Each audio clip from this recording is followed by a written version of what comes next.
A continuación vamos a hacer la interpretación del electrocardiograma y cuáles son los aspectos más importantes que hay que tener en su análisis. Entonces, lo primero es determinar si el ritmo cardíaco es sinusal o no. En segundo lugar es calcular la frecuencia cardíaca, calcular el segmento PR, calcular el intervalo QT, mirar el eje eléctrico del corazón en el plano frontal y hacer un análisis de la morfología. Y lo primero que tenemos que empezar es decir si el electrocardiograma está bien calibrado o no. Y es muy importante recordar que siempre se debe tomar a una velocidad que debe ir a 25 milímetros por segundo, o sea, 25 cuadritos chiquiticos en un segundo, y que la altura siempre sea 1 milivoltio, o sea, 10 milímetros. De lo contrario, nos deben avisar porque se van a alterar las ondas del electrocardiograma. Y aquí tenemos una cuadrícula normal, donde representamos como un cuadrito, que es 1 milímetro, en duración representa 0.04 segundos o 40 milisegundos, y que cuando sumamos 5 cuadritos, es una cuadrícula mayor, o sea, de 5 cuadritos, 1, 2, 3, 4, 5, son 200 milisegundos, y eso es muy importante. Y cuando estamos mirando la altura, decimos que 1 milímetro equivale a 0.1 milivoltio.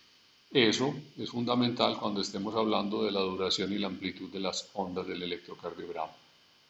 Entonces el primer capítulo es definir el ritmo de base. Y para esto tenemos entonces que hacernos 4 preguntas que son fundamentales, como si existen ondas P y si son de origen sinusal, porque pueden ser negativas. Si cada P está seguida de un complejo QRS, o sea, si hay una relación normal entre las aurículas y los ventrículos, si los intervalos entre las Rs y las Rs, o sea, entre cada complejo R y R es regular o irregular, y cómo está la morfología del complejo, si es ancho o es estrecho. Entonces definamos que es un ritmo sinusal. Un ritmo sinusal es aquel que tiene un ritmo regular, que tiene una frecuencia entre 60 y 100 latidos por minuto.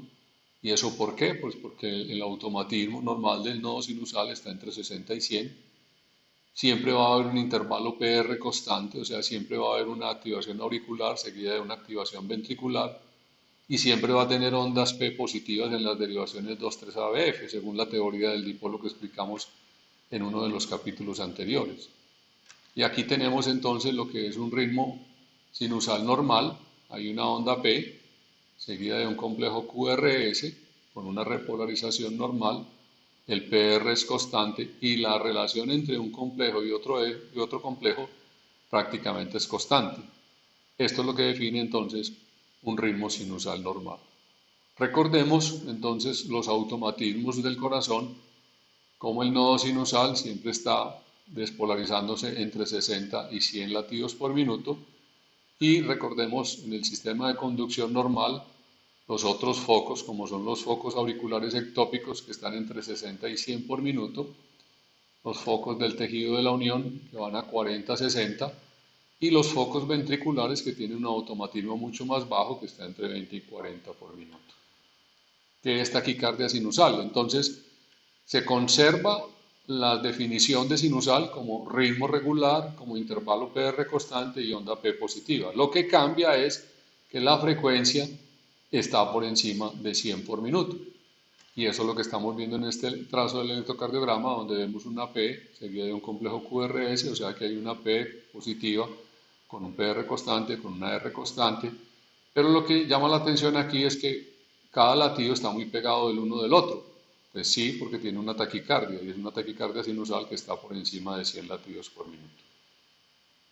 Para la bradicardia sinusal, entonces, vuelven las mismas características del ritmo sinusal, o sea, es un ritmo regular, tiene un intervalo PR constante y una P positiva, pero la frecuencia es menor, a 60 por minuto, y eso es lo que explica la bradicardia sinusal. Entonces tenemos una onda P seguida de un complejo QRS, la repolarización, y miren ustedes que los espacios entre este complejo y este complejo son muy distanciados, es porque simplemente el ritmo está muy lento, y eso es lo que se describe como bradicardia sinusal cuando está por debajo de 60 latidos por minuto. Una arritmia sinusal es muy frecuente, que se llama arritmia fisiológica o respiratoria, conserva las mismas características del ritmo sinusal, pero aquí la característica es que entre un complejo QRS y otro complejo QRS y de este a este hay una variabilidad. O sea, el ritmo no es regular. Por eso se llama arritmia sinusal. Es fisiológica, generalmente no tiene mucha importancia, pero puede llegar a causarle dificultades a los pacientes. El segundo capítulo entonces es mirar cómo se saca la frecuencia cardíaca y a nosotros nos han enseñado dos metodologías. La primera entonces es recordar lo que dijimos ahora a la velocidad en que va el papel, que debe ser de 25 milímetros, o sea 25 cuadritos en un segundo. Si cada segundo entonces tiene 5 cuadritos grandes y lo vamos a mirar en 60 segundos, que es un minuto, eso daría para que fueran 300 cuadros mayores de 5. Y si vamos a mirar los cuadritos chiquitos en estos 300, pues serían 1500. ¿Cómo se saca la frecuencia? Dividiendo 1500, que es el número de cuadritos chiquiticos que pasan en 300 cuadros en un minuto, sobre el número de cuadritos que hay entre una R y otro R, o sea, entre un complejo QRS y otro complejo QRS. Ahorita se los voy a mostrar. Y la otra forma, como nos enseñaban tradicionalmente, el cálculo de la frecuencia era que nos aprendiéramos de memoria estos números, 300, 150, 100, 75, 60, 50, pero cuando uno llegaba ya al 60 y de ahí ya no sabía ni mucho que seguía, entonces uno siempre empezaba a hablar barrabasadas, son 300, 150, 100, hasta ahí llegaba uno muy bien, 75 y después ya decía las 50 y punta, 40 y punta, no, porque no tenía una lógica y una secuencia de cómo se lo enseñaban a uno. ¿Qué le decían? Que uno debería coger un complejo QRS, como en este caso, que coincida con una de las trazos principales o una de las rayas de los cuadritos grandes, y que a partir del siguiente uno contaba de memoria 300, 150, como les dije, y después se le iba olvidando qué era lo que seguía. La cosa es muy sencilla, es mirar, 300 son el número de cuadros grandes que existen, ya lo dijimos, y simplemente la mitad de 300 es 150, la tercera parte es 100, la cuarta parte es 75, la quinta parte es 60, la sexta parte es 50 y así sucesivamente. Entonces es una manera muy fácil de mirar cuál es la frecuencia cardíaca. Miremos un electrocardiograma para que esto nos quede claro. Y entonces, primero que todo, definamos el ritmo, ya que ya lo aprendimos. Entonces, es una onda P seguida de un QRS con un PR que es constante, con una RR que es constante. Si miramos estos espacios son constantes, estos tienen un ritmo sinusal. Y para calcular la frecuencia, entonces miramos un complejo QRS que caiga sobre una de la línea principal y a partir de ahí contamos 300, 150, 100, 75, 60. 60 es la frecuencia de este electrocardiograma. Y si lo hacemos de la otra manera sería decir 1500 dividido por 5, 10, 15, 20, 25 y nos tiene que dar 60. O sea que son las dos maneras como se puede sacar la frecuencia cardíaca. A continuación hablamos del eje del electrocardiograma, que el eje siempre se mide en grados, se debe redondear en múltiplos de 15. En los pacientes obesos es más horizontal, en los delgados es más vertical. Existe un eje que se llama en territorio de nadie. Como su nombre lo dice, es porque unos decían que era muy derecho, otros decían que era muy izquierdo, y entonces alguien dijo, no es ni izquierdo, no es derecho, es de nadie. Y de ahí el nombre de eje en territorio de nadie. Y existe el eje indeterminado, donde tanto el complejo QRS en D1 como en ABF, que son las dos derivaciones que uno siempre mira, los complejos son negativos y entonces eh, son isodifásicos, perdón, o sea, tanto para arriba como para abajo y no se puede determinar dónde finalmente está el eje del electrocardiograma. Esta es una representación del sistema exoaxial, donde estamos viendo los diferentes grados donde se calcularía el eje del corazón. Dijimos que se calcula en, en múltiplos de 15. Aquí está la derivación de 1, aquí está ABF, y aquí en este eje entre menos 30 y más 120 es donde está el eje normal del corazón, como lo vemos a continuación en esta gráfica. Ahí está, abajo y arriba, abajo y a la izquierda. Y miremos estos tres electrocardiogramas para que de una manera muy práctica aprendamos a sacar el eje de un electrocardiograma. Ustedes lo que tienen que hacer básicamente es mirar dos derivaciones, es D1 y ABF. Y la pregunta es, ¿para dónde están los complejos? Si están para arriba, si están para abajo, si está para el lado izquierdo o está para el lado derecho. Y mire qué tan fácil es. D1 va a representar la mano izquierda. D1 representa la mano izquierda y ABF la mano derecha. Si yo miro estos dos complejos, tanto aquí como aquí, los QRS son positivos. Luego el eje es normal. Si los dos estuvieran negativos, es lo contrario del eje normal, o sea, el territorio de nadie que llamamos. Y nos quedan dos opciones, o está muy izquierdo o está muy derecho. Cuando decimos que es muy izquierdo, y ustedes miran aquí en D1, el complejo está positivo, y miren que ABF es isodifásico, o sea, tanto para arriba como para abajo. Luego yo no puedo decir prácticamente como si fuera cero. Entonces, si este es cero y este está para arriba, y de uno dijimos que era la mano izquierda, pues el eje está arriba y a la izquierda. Miremos este otro electro y vemos que D1 está negativo, D1 que es la mano izquierda está negativo, y ABF que es la mano derecha está positiva. Como está positivo en ABF y la ABF es la mano derecha, el eje está para el lado derecho. O sea que yo con solo ver un electrocardiograma puedo decir fácilmente si está eje normal, eje a la izquierda, eje a la derecha o en territorio de nadie. Es una manera muy fácil de interpretar el eje del corazón.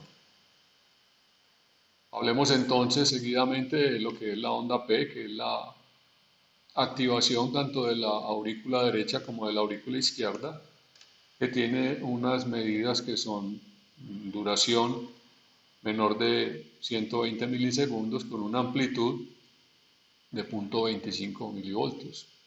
El eje siempre está entre 0 y 75 grados. La onda P siempre, como les dije, entonces si la vemos en la derivación de 2 o en B1, en D2 siempre va a estar positiva si es un ritmo sinusal, y en B1 la vemos a veces con frecuencia que es bimodal, pero conserva tanto la duración como la amplitud. O sea, esa es la característica. Si vemos que está alterada la primera porción, hablamos de la aurícula derecha. Entonces, a continuación, miremos estos ejemplos donde la primera parte está muy alta porque se corresponde con la famosa P pulmonale, que es secundario casi siempre a una hipertensión pulmonar y da crecimiento de la aurícula derecha. Y aquí abajo, en esta otra porción, vemos la famosa onda P mitral o mellada, perdón, que corresponde a patologías de la aurícula izquierda o de las válvulas izquierdas que dan crecimiento de esa cavidad. A continuación, entonces, vamos a calcular el intervalo PR.